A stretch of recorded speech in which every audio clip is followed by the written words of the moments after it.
نحمدہ و نصلی علی رسولہ الکریم اما بعد فاعوذ باللہ من الشیطان الرجیم بسم اللہ الرحمن الرحیم۔ معزز سامعین، جیسا کہ جو قرب قیامت کا زمانہ ہے اور مسلمانوں کو صبح و شام طرح طرح کے فتنوں سے نابرد آزما ہونا پڑتا ہے،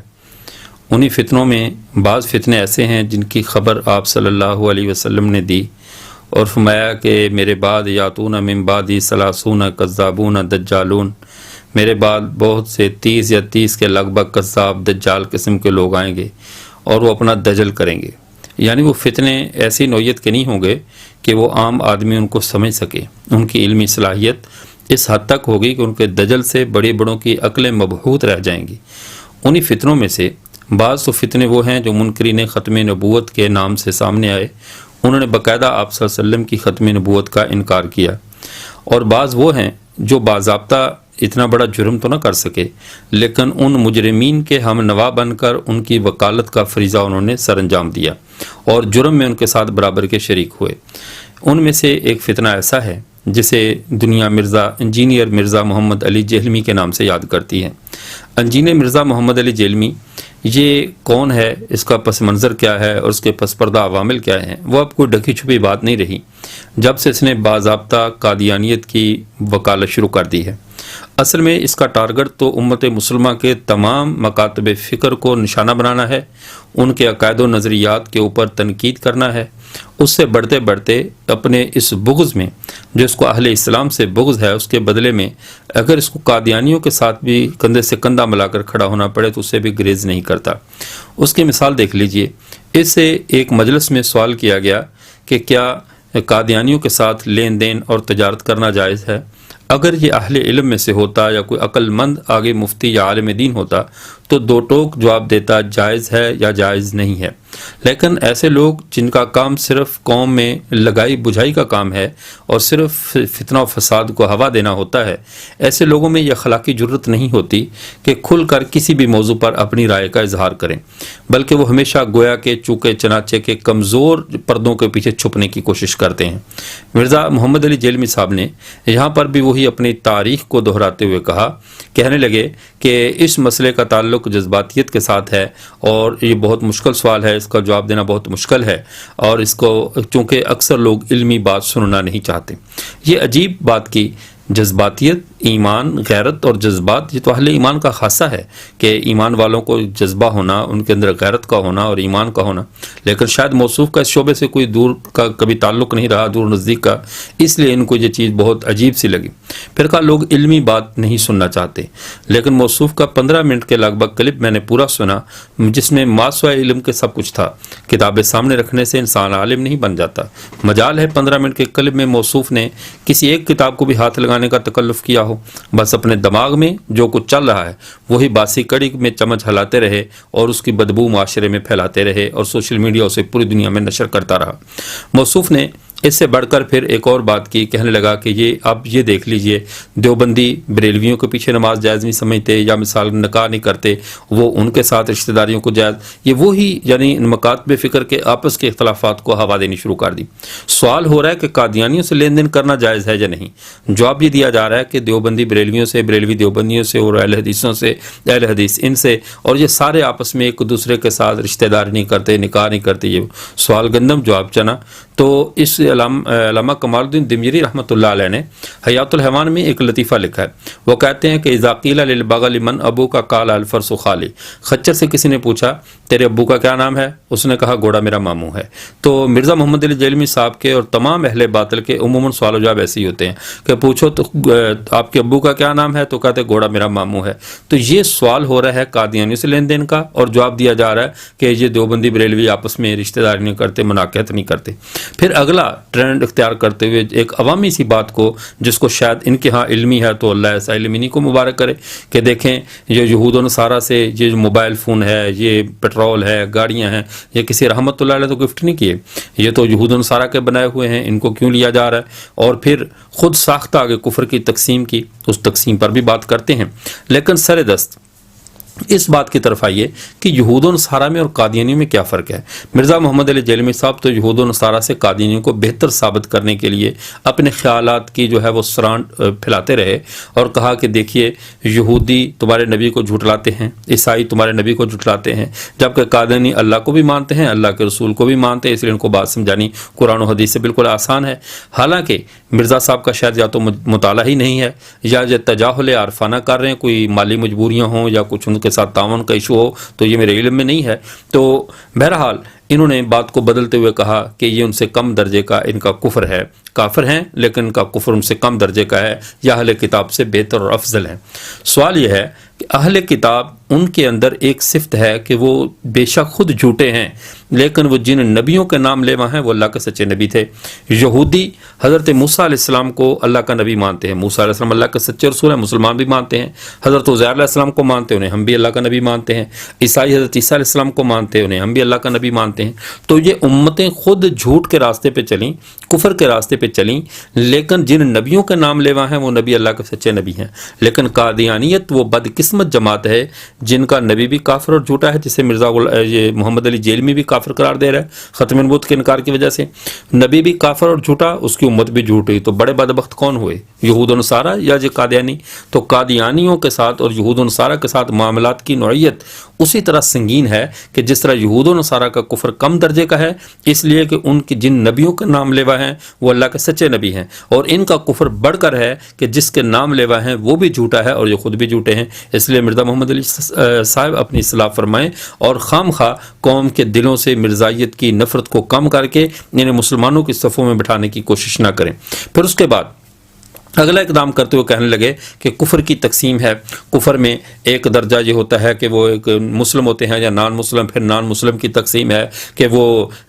کتابی ہوگا یا غیر کتابی ہوگا، پھر غیر کتابی میں مرتد ہوگا یا کافر ہوگا۔ اتنی لمبی چوڑی تفصیلات خود ساختہ گھڑنے سے بہتر تھا آپ کسی اہل علم سے شرح المقاصد کا پتہ پوچھ لیتے۔ یہ علامہ تفتزانی رحمۃ اللہ علیہ کی کتاب ہے، شرح المقاصد اس کا نام ہے۔ اس کی تیسری جلد کے صفحہ نمبر 459 اور 460 پہ علامہ سعد الدین تفتزانی نے کفر کے 7 درجات اور 7 اقسام بیان کی ہیں۔ ان 7 اقسام کو سمجھ لیں تو آپ کو سمجھ میں آ جائے گا کہ قادیانی کون سے درجے میں ہیں، کیا یہ اہل کتاب میں سے ہیں، اہل نفاق میں سے ہیں یا اہل کفر میں سے ہیں۔ تو آپ فیصلہ عوام خود کرے گی، اور آپ کے وہ متبعین جو کہ اندھا دھند آپ کی بینسری بین آپ بین بجاتے ہیں اور اس پہ جھومتے رہتے ہیں، ان کے لیے بھی یہ بہت بڑا سبق ہوگا۔ وقت الکافر ان اظہر الایمان خص باسم المنافق، وہ کہتے کافر اگر اپنے آپ کو ایمان کو ظاہر کرے ہو، اندر سے کافر ایمان کو ظاہر کرے، ایسے شخص کو منافق کہا جاتا ہے۔ یہ پہلا درجہ ہے کفر کا۔ وَإِن كَفَرَ بَعْدَ الْإِسْلَامِ فَبِالْمُرْتَدِ، دوسرا درجہ اسلام لانے کے بعد کافر ہو جائے تو اسے مرتد کہتے ہیں۔ وَإِن قَالَ بِتَعَدُّدِ الْآلِهَةِ فَبِالْمُشْرِكِ، اگر وہ کہے کہ الہ کئی ہیں، کئی خدا ہیں، تو اسے مشرک کہا جائے گا، وہ کئی خداؤں کا قائل ہو، اصل رب کو چھوڑ کر کئی اور کی پوجا کر رہا ہو، کئی اوروں کو بھی خدا مان رہا ہو، تو یہ مشرک ہے۔ وَإِن تَدَيَّنَ بِبَعْضِ الْأَدْيَانِ فَبِالْكِتَابِ، اور چوتھا درجہ یہ ہے کہ اگر وہ دینوں میں سے بعض ادیان کی طرف منسوب ہو، آسمانی دینوں میں سے، اللہ کے بنائے بھیجے ہوئے دینوں میں سے کسی دین کی طرف منسوب ہو تو اسے کتابی کہا جاتا ہے۔ وَإِنْ أَسْنَدَ الْحَوَادِثَ إِلَى الزَّمَانِ فَبِالدَّهْرِ، اگر حوادث زمانہ کی نسبت وہ زمانے کی طرف کرتا ہے، زمانے میں جو بھی حوادثات ہوتے ہیں کہہ رہے یہ دہری کے ساتھ ہوتے ہیں، زمانے کے ساتھ ہوتے ہیں، تو ایسے کافر کو دہری کہا جاتا ہے۔ یہ 5ویں قسم ہے۔ وَإِنْ نَفَى الثَّانِي فَبِالْمُعَطَّلِ، اور اگر وہ کہتے ہیں اللہ تو موجود ہے لیکن اب وہ معطل ہو چکا ہے، وہ اللہ کو کام نہیں کر رہا، اب مخلوق کی جو صفات ہیں وہی کام کر رہی ہیں، یا اس طرح کی کوئی اللہ کی تعطیل کا قائل ہے، اللہ کے معطل ہونے کا قائل ہے، یہ کفر معطلہ ہے، یہ 6 درجے کا کفر ہے۔ اور 7واں کفر کون سا ہے؟ وَإِنْ أَبْطَنَ عَقَائِدٌ هِيَ كُفْرٌ بِالاتفاق فَبِالزَّندَقِ، اور اگر وہ اندر ایسے کفری عقائد رکھتا ہے جن کو باہر وہ اسلام کے نام پہ ظاہر کرتا ہے تو ایسے شخص کو زندیق کہا جاتا ہے۔ اور آگے اس کی پھر وضاحت کرتے ہوئے کہتے ہیں کہ وَإِنْ كَانَ مَعَ اعْتِرَافِهِ بِنُبُوَّةِ النَّبِيِّ صلی اللہ علیہ وسلم وَإِظْهَارِ شَعَائِرِ الْإِسْلَام، باوجود کہ وہ آپ صلی اللہ علیہ وسلم کی نبوت کا بھی اعتراف کرتا ہو، اسلامی عقائد کو بھی ظاہر کرتا ہو، لیکن اس کے باوجود وہ اپنے باطن میں کفر یا اعتقاد رکھتا ہو اور اپنے کفر پر اسلام کا لیبل لگاتا ہو، ایسا شخص زندیق ہے۔ یہ قادیانی امت مسلمہ کے نزدیک یہ زندیق کے حکم میں ہیں، یہ وہ آپ کی خود ساختہ تقسیم کا حصہ نہیں ہے، بلکہ امت مسلمہ نے اور علامہ سعد تفتزانی کے بیان کردہ یہ 7 اقسام کفر کی، اس میں قادیانیوں کا درجہ زندیق کا ہے کہ یہ کافر ہیں لیکن اپنے آپ کو مسلمان شو کرتے ہیں، تو ایسا شخص زندیق ہوتا ہے۔ یہ ہے کتاب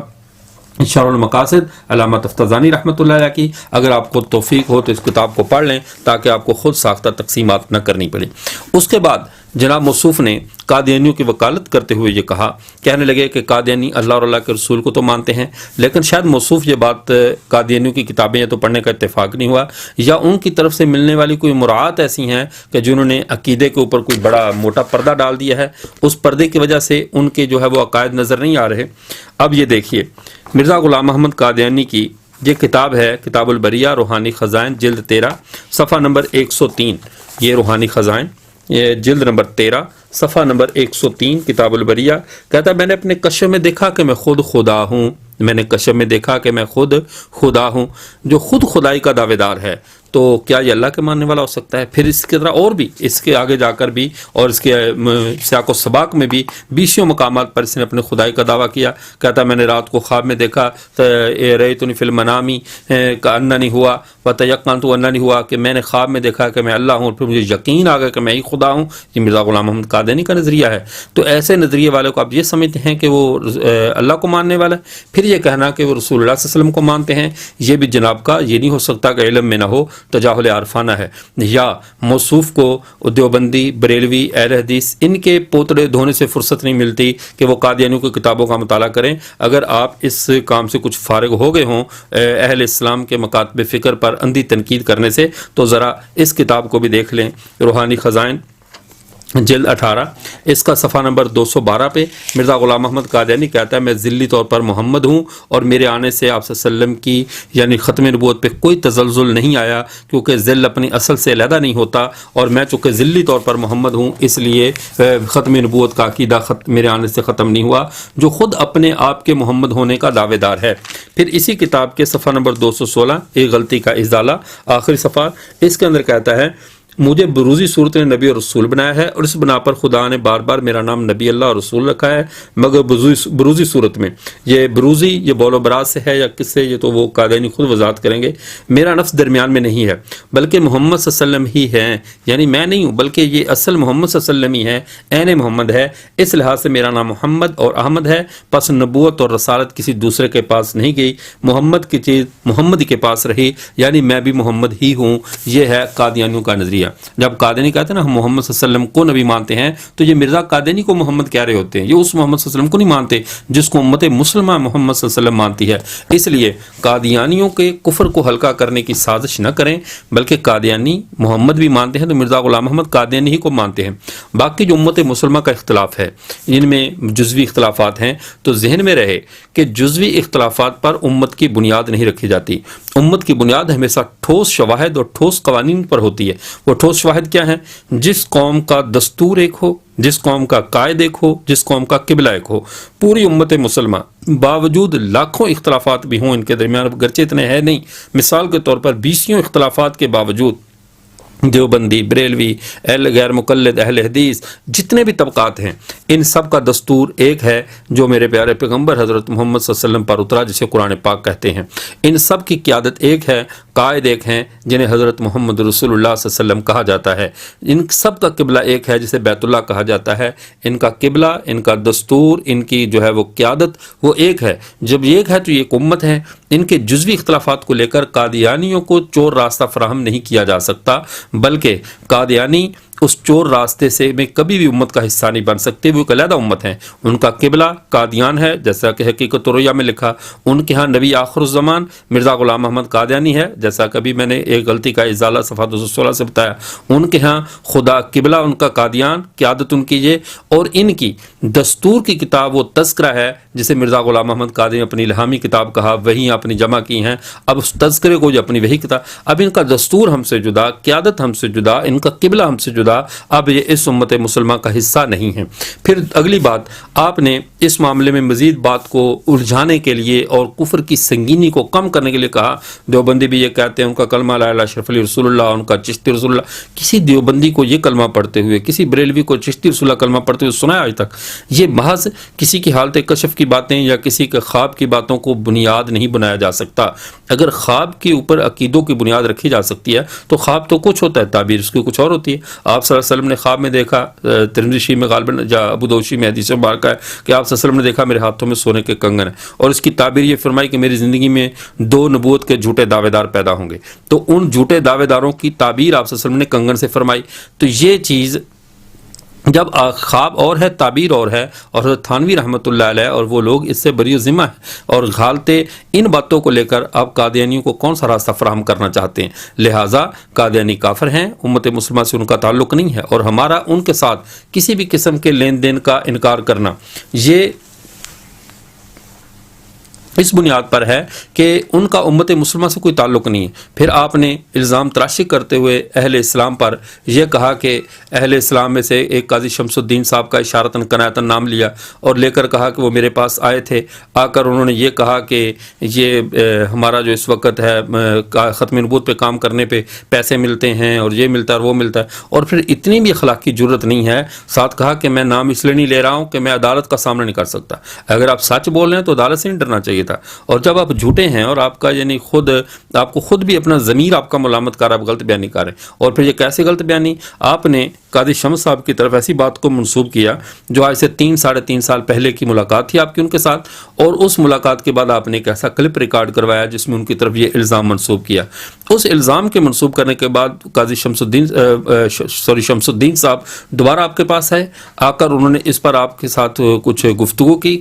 گرم سرد۔ آپ نے کہا کہ آپ نے جھوٹ بولا ہے، تو آپ نے باقاعدہ اس جھوٹ سے اعلان رجوع کیا۔ یہ ملاحظہ فرمائیں۔ جہاں جتنے بھی 100 کے قریب لوگ بیٹھے ہیں، پلس